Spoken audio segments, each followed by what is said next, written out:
No one on 4 West knew that Dana Okafor used to read dead bodies for a living. By the end of the week, one of them would wish they'd asked what that meant. Before it was too late to matter. Ms. Okafor. Carol Whitmore's voice on a bad morning was clipped, over-enunciated, built to carry to the far end of the nurse's station. Your 12-hour note on Mr. Higgins is 4 lines longer than every other note on this unit. I don't pay you to write a novel. I pay attention to detail. It's not the same thing. Dana didn't look up from the chart. Detail is what residents are for. Nurses chart, they don't investigate. Whitmore said it loud enough for the 2 nursing students by the med cart to hear. Which was, Dana had learned in 4 years, the entire point.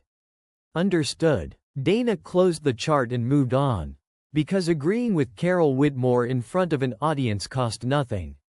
And arguing cost everything. 4 years at Harlow General, and Dana had never once raised her voice on this floor.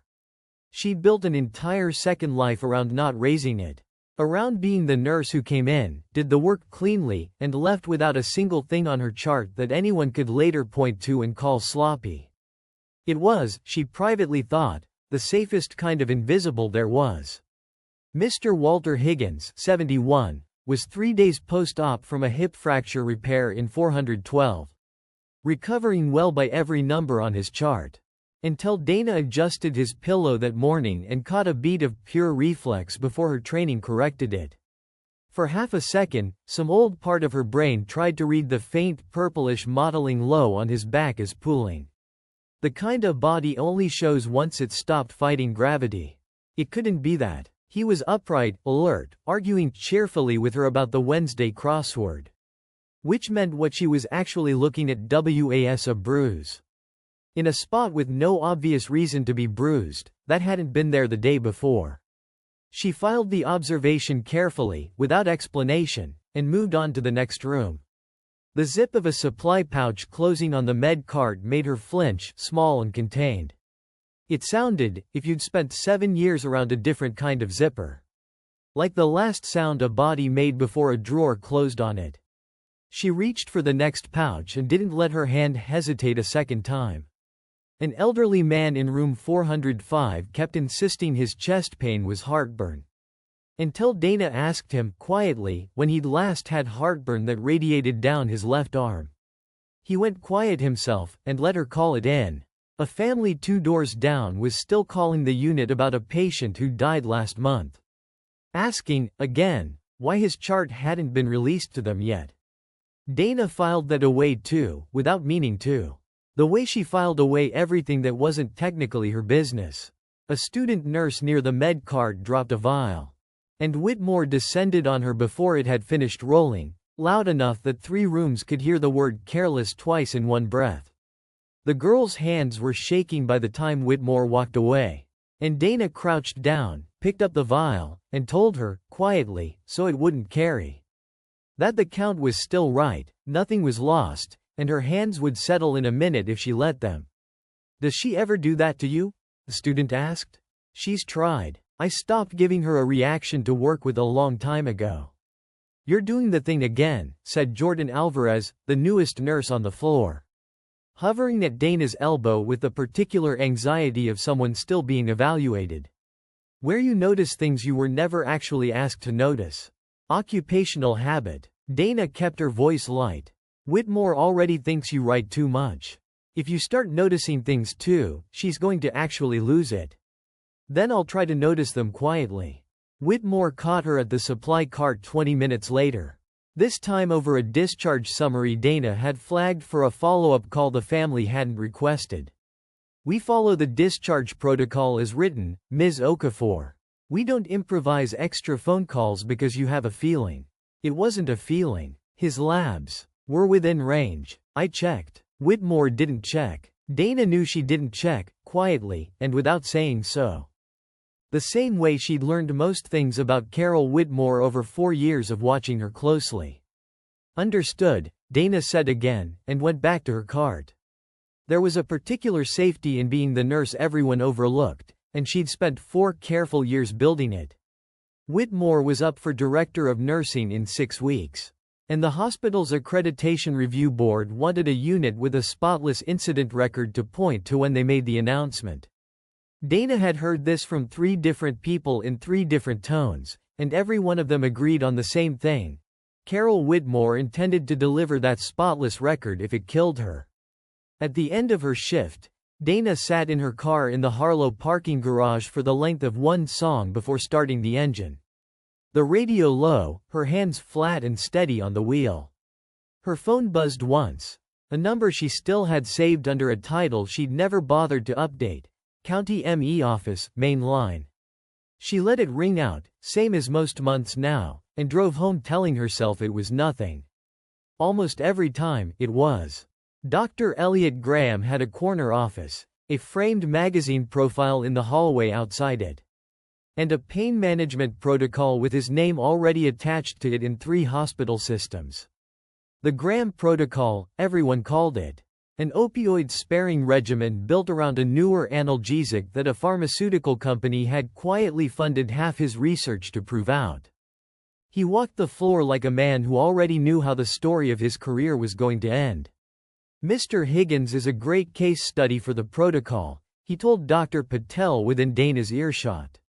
Excellent pain control, minimal opioid burden. This is precisely what the partnership wants to see in the next data pull. His confusion's up today, Dana said. More than yesterday. Post-op delirium in a 71-year-old as expected, nurse. He landed on * nurse with the same small, precise correction of rank Whitmore used on her own name. It resolves. It always resolves. Understood. Dana logged the observation anyway, in language flat enough to survive any read of it, and moved on before Graham could decide it had been an accusation. On her afternoon pass through 412, she checked the bruise on Higgins' back again, out of habit more than protocol. It had spread since morning, not by much, but enough that it wasn't done yet. She didn't say anything about it out loud. Graham stopped by Mr. Delgado's old room, now occupied by a nervous young father waiting on his wife's discharge, and spent 4 unhurried minutes charming the man with a joke about hospital coffee. Moving on with the easy, practiced warmth of a man who'd never had to work at being liked. Jordan watched the whole thing from the doorway with an expression somewhere between admiration and suspicion. He's basically running a trial on this floor and not one patient signed a consent form that says that, Jordan muttered afterward. Restocking gauze with more force than the task required. It's an approved protocol. That's different from a trial, on paper. Dana didn't look up. Does it feel different? Dana didn't answer that one at all. On her way back from the supply room, Dana passed the family services office and caught 2 voices through the half-open door. One raised, one flat and practiced. It's been 6 weeks, a man was saying. 6 weeks, and nobody will tell me what actually happened to my father. Just no asterisk. The paralegal's voice stayed level, papers already squared on the desk in front of her. There's an internal flag on that file, Mr. Delgado. That's not something I'm authorized to discuss with you. Dana didn't stop walking. She didn't need to. Some doors told you everything you needed to know without ever fully opening. Whitmore found her again by mid-afternoon, correcting a med timing note in front of 2 students, then Dana herself, at volume.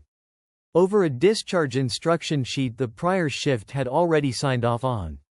Dana didn't argue. She initialed the correction and let the actual timestamp speak for itself later, when it mattered more. She's really auditioning for that promotion this week, Jordan said, once Whitmore was out of earshot. She's auditioning for something. I'm not sure it's competence. Dana kept her voice light and went back to her rounds before the conversation could grow teeth. You ever going to push back on her? Pushing back costs more than it buys, in my experience. Specific experience, or general?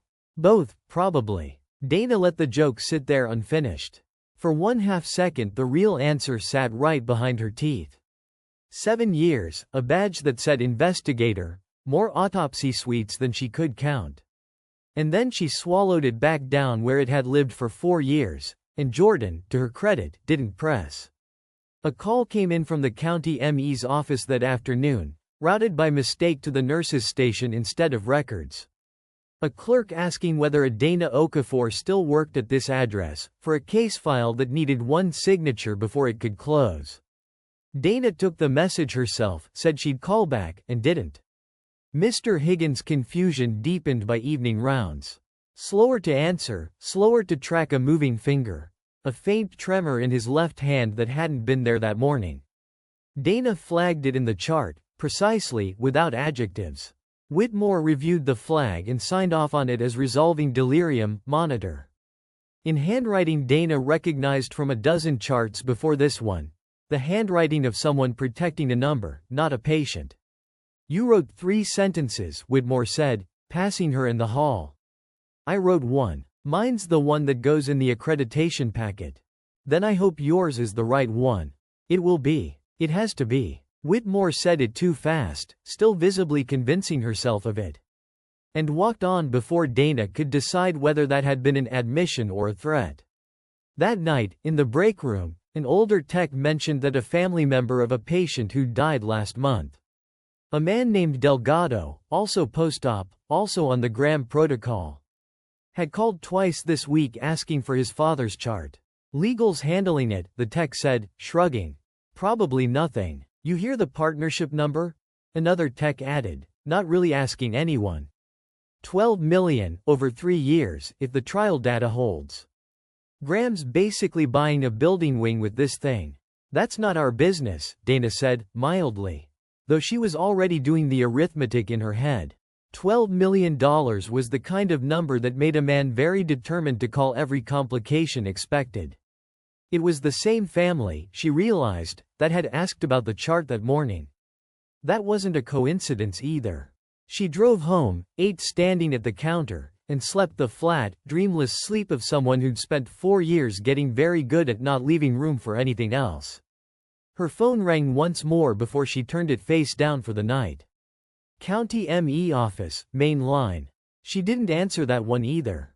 But she didn't delete the number, and for the first time in longer than she wanted to admit, that felt like the more honest choice. Dana was back for her next shift when Mr. Higgins coded at 3:14 in the morning. 4 days after his surgery, on a floor with no obvious reason for a healthy recovery to end that way. The code team worked him for 11 minutes. Dana ran the chart the whole time. Meds given, meds held, timestamps. Because someone needed to, and it was the only part of the emergency that was, on paper, entirely hers to do. Jordan bagged him, hands white on the mask, eyes flicking to Dana every few seconds. As if she were the only steady thing left in the room. At 3:22 the resident called for another round of epinephrine. At 3:26 the rhythm on the monitor went flat and stayed flat. He was pronounced at 3:29. In the stillness right after, before anyone moved him, Dana's hands went to work on their own. Checking his pupils, the color under his nail beds, the old inventory her training still ran without asking permission. It was a full 10 seconds before she remembered she wasn't the one who got to make that call anymore. And stepped back to let the resident finish his own exam instead. Whitmore called it a cardiac event secondary to post-surgical stress. Wrote it in the chart in the same careful handwriting as everything else that week. And had the room turned over by 6 a.m. Dana asked, quietly, whether anyone had pulled his last set of labs before writing cardiac event on the chart. The same faint bruising she'd flagged the morning before, spreading now along his back and the inside of his elbow. In a man who bruised easily for a reason nobody had bothered to name yet. He was a sick, elderly man on blood thinners, Whitmore said, not looking up from the paperwork. Bruising happens. You are not a coroner, Ms. Okafor. I used to work for one. 7 years of death scenes, start to finish. Dana said it flatly, and watched it land nowhere at all. Whitmore had already stopped listening. Then you understand better than anyone that a chart note isn't a ruling. Let the man rest. Whitmore signed the last line and closed the folder. Final, the conversation shut with it. Ask Mr. Delgado's family how well that worked out last month, Dana said. Quiet enough that only Whitmore heard it. Whitmore's pen stopped moving for 1 full second. That case is closed. It's closed. That's different from settled. Dana held her gaze until Whitmore looked away first, and that, for now, was the only concession she was going to get. Dana went back to her rounds because there was nothing else, on paper, that she had the standing to do. 2 hours later, in room 409, Loretta Sims, 68, 4 days out from a spinal fusion, also on the Graham protocol, started showing the same progression Dana had watched happen to Walter Higgins the night before it killed him. Slower to track, a fine tremor starting in one hand, a confusion that read, to everyone but her, as ordinary. Dana's whole chest went very still and very awake. A feeling she hadn't let herself have in 4 years. Loretta's daughter was in the chair by the window, half asleep, and came awake fast when she saw Dana's face. Is something wrong? She was fine an hour ago. She's not fine right now, and I want to catch it before it gets worse, not after. Dana kept her voice even, an old skill, from rooms far worse than this one. I need you to step into the hallway for a few minutes. I'll come find you the second there's something real to tell you. The daughter went, reluctantly, and didn't look away from the door the whole time she waited. Get me your full med list, every hour back to admission, Dana told the tech, already at Loretta's bedside. And hold the next protocol dose until someone looks at this. Dr. Graham ordered it, the tech said, hesitating. I'm aware. Hold it anyway and document that I asked. Graham found her within the hour. Unhappy in the specific, controlled way of a man who has never had to raise his voice to be obeyed. You held a dose on my protocol without an order to do so. Her tremor and confusion match what Mr. Higgins had, hour for hour, the night before he coded. I think there's a dosing problem in this protocol, not a coincidence. Mr. Higgins died of a cardiac event. This patient has post-op confusion, which is common and self-limiting. You are, respectfully, not qualified to draw that comparison. He kept respectfully in reserve specifically for moments when he meant the opposite. I used to investigate deaths for a living. I'm drawing exactly the comparison I'm qualified to draw. That landed differently. Graham's jaw tightened, and for a second he looked like a man doing arithmetic he badly did not want to do out loud. The partnership renewal, the data pull, the two names now sitting side by side in his head. Where there should have been one coincidence and not a pattern. That's an old career, Nurse Okafor. It has nothing to do with this floor. It has everything to do with potassium levels that don't match what's written as his cause of death. And bruising that doesn't match a man whose only risk factor was a blood thinner. In plain terms, his heart didn't just stop on its own. Pull his full labs from the last 72 hours. If I'm wrong, I'll apologize in writing. You'll do that regardless, Whitmore said, arriving mid-argument as if the hallway itself had paged her. This conversation is happening in a patient hallway, in front of a family. Then let's have it in your office. Bring the labs. I will not be lectured by a bedside nurse about a protocol Dr. Graham has run successfully for 2 years. 2 years and one family asking why their father's chart won't come to them, Dana said. That's not nothing, Carol. That's a pattern with a paper trail, and I know how to read one. Whitmore's face did something complicated, not quite fear, not quite recognition. Something closer to a woman realizing the ground under a promotion she'd already half accepted had just shifted without asking her permission. You're a nurse, she said, more quietly now. Not an investigator. I was both for 7 years. I only stopped being one of them. 94%, the tech reported, watching the monitor. 92. Loretta Sims' oxygen saturation dropped 4 points in the next 10 minutes, slow and steady. The same curve Dana had charted on Walter Higgins the night before he died. 90, the tech said. Still trending down. Get me a full metabolic panel now, not on rounds, Dana said to the tech. And somebody needs to call the county ME's office before this becomes their case instead of ours. Detective Priya Anand arrived at Harlow General 40 minutes later. Not for Loretta Sims, but for Walter Higgins, whose family's second call that week had finally reached someone with the authority to act on it, and who had requested, formally, that his death be reviewed before the body left the funeral home's care. She found Dana at the nurse's station, Mid-argument with Whitmore over the metabolic panel results now sitting between them.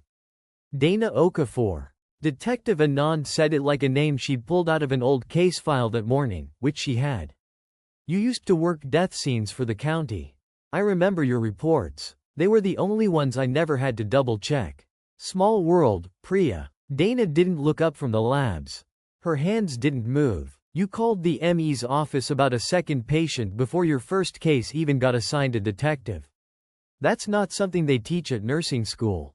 Nobody had to teach me twice. Whitmore's eyes moved between them, uncomprehending. Waiting for someone to explain a language she wasn't in on. Jordan stood frozen by the med cart, a stack of unfiled charts still in her arms, visibly rewriting 4 years of assumptions about the quietest nurse on the floor. Talk to me, Anand said, quieter now, all business. What am I looking at? Elevated potassium in Higgins' final labs that never made it into the cause of death written on his chart. His creatinine had been climbing for 2 days before he coded. Which means his kidneys had already stopped clearing this drug properly, and nobody adjusted his dose to match. Same drug is why he was bruising in places that don't usually bruise. It doesn't just build up in the blood, it thins what's left of his ability to clot. And a second patient, right now, in 409, 4 days into the same protocol, tracking the identical curve. Dana said it flat, built for a courtroom rather than a chart. Trained investigator, Anand said, to the room now, not just to her. 7 years with the county before. She caught herself, reading something in Dana's face, and let it go. The silence did the finishing for her. Whitmore's hands, still gripping the folder she'd signed an hour ago, said everything the room needed to understand about which one of them had actually known what they were looking at. Dr. Graham arrived at a near run, having heard the word detective travel faster than any protocol update ever had on this floor.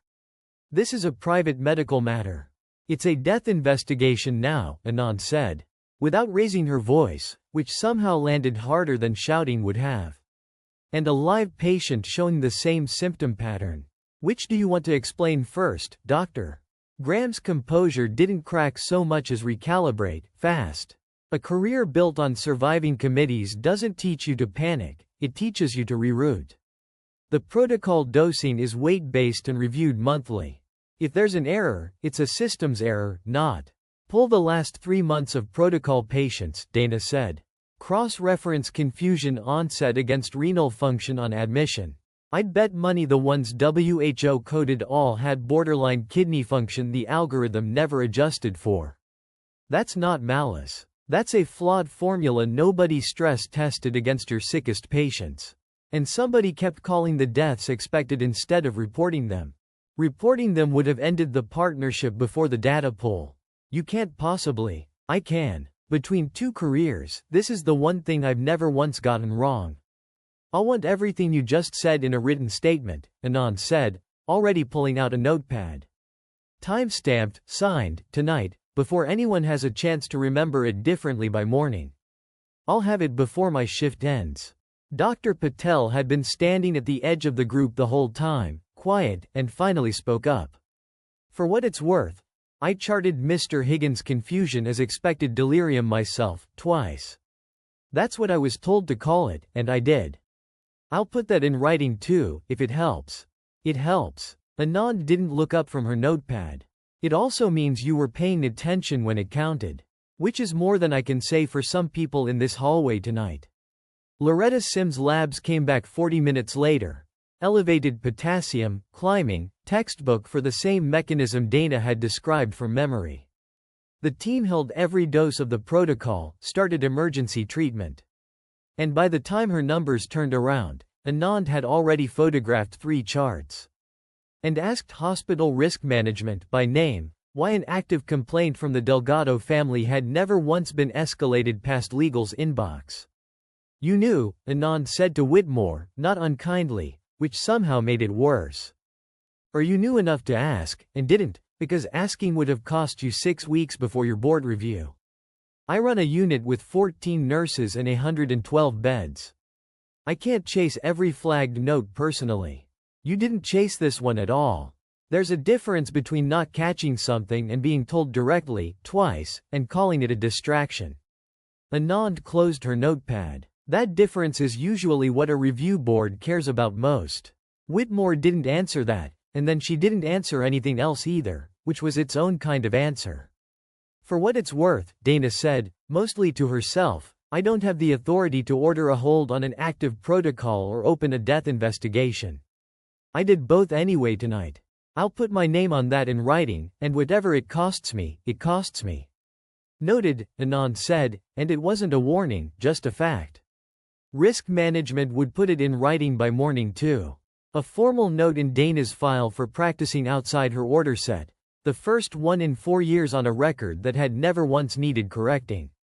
Loretta Sims was stable by morning, off the protocol entirely, her numbers climbing back toward ordinary now that the thing poisoning them had finally stopped. She went home 11 days later and sent the unit a card that Jordan taped to the break room fridge, still there months later. Dr. Graham was placed on administrative leave before noon, pending a formal review of every patient on the protocol going back 2 years. The pharmaceutical partnership issued a one-line statement about pausing the collaboration, which everyone on the floor understood to mean it was already over.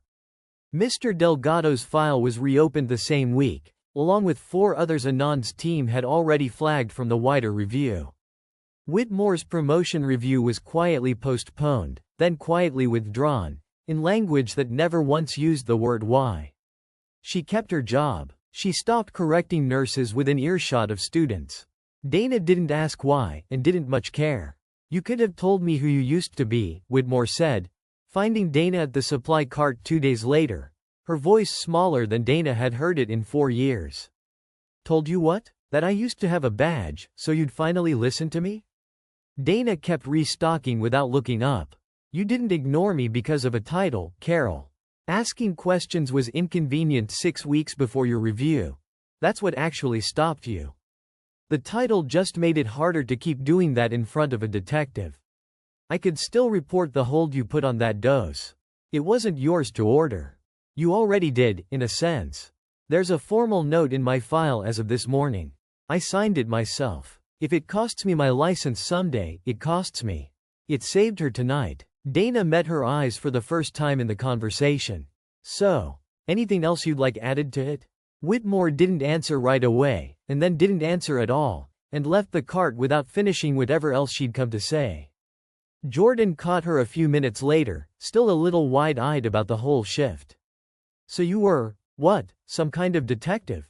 Death investigator. Different badge, same idea. Figure out what happened to someone after it's too late to ask them. I kept my RN license active the whole 7 years, out of habit more than plan. Turned out to be the one thing that let me walk back into a hospital instead of starting over from nothing. That explains a lot, actually. Jordan almost smiled. For what it's worth, whatever you used to be, you're a hell of a nurse now too. I don't think anyone said that to you out loud in a while. You'd be right about that. Dana meant it more plainly than she'd meant most things in 4 years. Detective Anand found Dana before she left the building. The county's still short 2 death investigators. I'm not going to pretend I didn't think about it the second I saw your name on that intake sheet. I left that job because I couldn't do it anymore. Too many people I couldn't help in time. There's a version of that job where you catalog the ending of a life for a living, year after year. And eventually you stop being able to tell the difference between doing your job well and just getting used to it. That's fair. Anand didn't argue the point. I'm not asking you to come back to that. I'm asking if you'd ever look at a file again, on your own terms, when it actually matters. Dana thought about Loretta's numbers climbing back toward ordinary, and how close ordinary had come to not happening. Ask me again once I've slept. You helped one tonight, before she became one of mine. Anand held out a card anyway, not an offer, just an open door. Think about it. No deadline. Dana didn't answer that night. She drove home, sat in the car for the length of one song, same as always, and looked at her hands in the dashboard light. Steady. They'd been steady for 4 years, and for 7 years before that, in rooms far quieter than this one. Her phone buzzed once on the passenger seat. County ME office, main line. The same reminder she'd let ring out a dozen times this month alone. This time she answered it. Listened to the clerk explain the one remaining signature the old case needed.